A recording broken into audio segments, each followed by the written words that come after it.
ኢትዮ ቢዝነስ ተጀምሯል። በሳምንት 2 ቀናት ዘወትር ሐሙስና ቅዳሜ ወደ እናንተ ይደርሳል። ዛሬም የተለያዩ ወቅታዊ የቢዝነስ ጥንቅሮችን አሰናድተናል። በአጫጭር የኢትዮጵያ የዓለም የንግድ ድርጅት አባልነት ሂደትን የተመለከተ እንዲሁም ሀገሪቱ ያከናወነችው የማክሮ ኢኮኖሚ ማሻሻያ ለፋይናንስ ሴክተሩ ስላስገኘ ውጤትና የዓለም ባንክ ለኢትዮጵያ ወጣቶች ስላቀረበው ብድርና ሌሎች ጉዳዮችንም አካተናል። በዝርዝር መረጃችን ደግሞ የ2019 በጀት ዓመት ረቂቅ የበጀት ድልድሉን በተመለከተ እንዲሁም ደግሞ ከተፈጥሮ ሀብት ጋር በተያያዘ ወደ እናንተ የምናደርሳቸው መረጃዎች ይኖሩናል። ቃል ኪዳን ታደሰና ጥላሁን አያሌው አብረናችኋለን። አብራችሁን ቆዩ።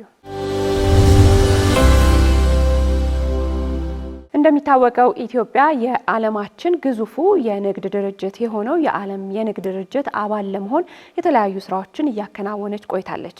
ከሰሞኑም በዓለም ንግድ ድርጅት አባልነት ድርድር ማዕቀፍ ከኒውዚላንድ የሁለትዮሽ የገበያ እድል ስምምነት ተፈራርማለች። እንግዲህ የዓለም የንግድ ድርጅት አባል ለመሆንም በርካታ መስፈርቶች ስለሚጠየቁ እነሱን ለማሟላት ስራዎች ሲከናወኑ እንደነበር ይታወቃል።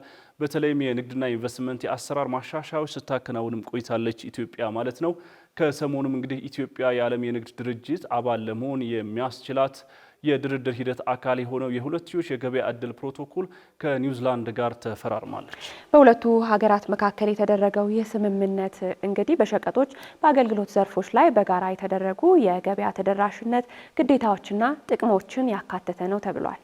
በነገራችን ላይ የዓለም የንግድ ድርጅት ከ98 በመቶ በላይ የዓለማችን ኢኮኖሚ የተሸከሙ ሀገራት አባል የሆኑበት ነው። በዓለማችን በንግድና በቢዝነስ ዘርፍ ላይ ግዙፉ የንግድ ተቋም እንደሆነም ይታወቃል።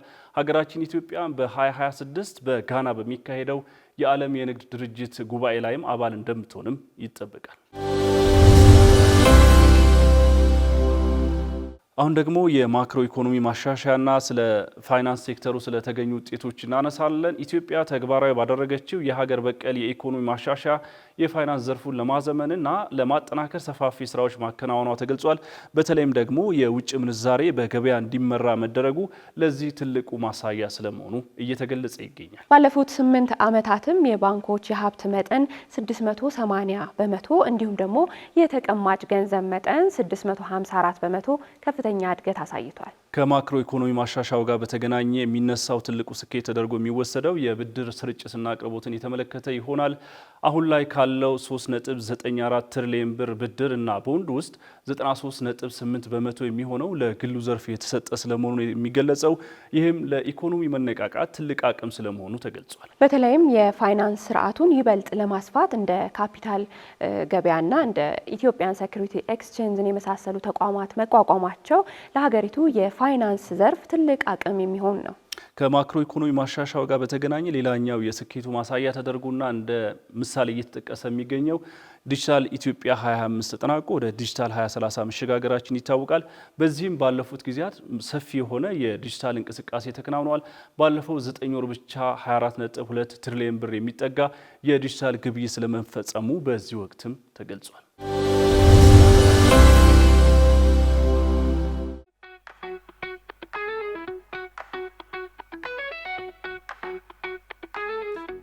ፓላስ ቪው ፕሮጀክት አራተኛ ፕሮጀክት ሆኖ የ2018 በጀትን በምንዘጋበት ሰዓት ብዙ አዲስ ነገር ይዘን የመጣንበት ፕሮጀክት ነው።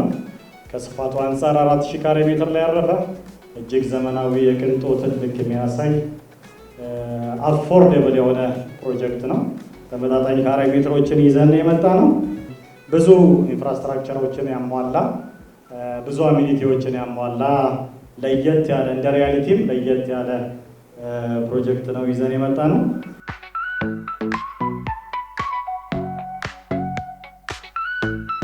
በአሁኑ ሰዓት ፕሮጀክቱን ከ8 እስከ 10% የስራ አፈጻጸም አድርገን ኒርሊ ከ300 ሚሊዮን ብር በላይ ኢንቨስት አድርገንበት የቁፋሮ ስራ ትልቁ በኮንስትራክሽን ደረጃ ትልቁን ስራ የሚወስደው 70,000 ሜትር ኪዩብ አካባቢ የሆነ ቁፋሮችን አከናውነን ኦልሞስት 4 ቤዝመንት 16 ሜትር ርቀት ድረስ የተቆፈረበትና 4 ቤዝመንት ልዩ ሁኔታ የተሰራበት እንዲሁም የማት ፋውንዴሽኖችን ለማስቀመጥ ዝግጅት ባለንበት ሁኔታ ነው እየሰራን ያለ ነው። እንግዲህ ሪያሊቲ ሪል ስቴት በሪል ስቴት ዘርፉ ላይ ላለፉት 10 ዓመታት በተለያዩ ፕሮጀክቶች ላይ በመሳተፍ ሲሰራ ቆይቷል። እዚህ ፕሮጀክት ላይ ከግራውንድ ጀምሮ እስከ 3ኛ ፎቅ ድረስ የተለያዩ የንግድ ማዕከላትን ያካተተ ነው። በንግድ ሾፖች ውስጥ እንደ ባንክ፣ የተለያዩ ለብዙ ፐርፐዝ የሚሆኑ የኢንተርቴንመንት ሴንተሮች፣ ካፍቴሪያዎች እነዚህን ያካተተ ይሆናል።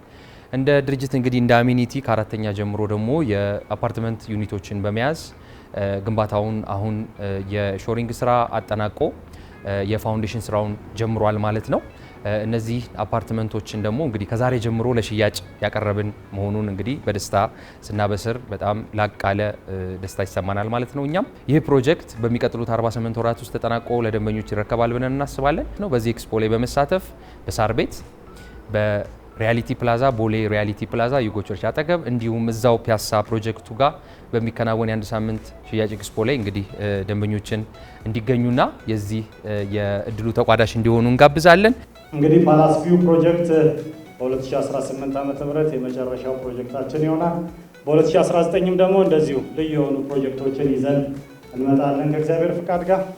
በአዲሲቱ ካሳንቺስ 3800 ካሬ ሜትር አዲስ ፕሮጀክት ልዩ የሆነ ታወር የሪያሊቲን ስታተስ ሪያሊቲ ያለበትን ስታተስ ይገልጻል ብለን የምናስብበት ትልቅ ፕሮጀክት በካሳንቺስ አካባቢ በመጪው ዓመት እንጀምራለን።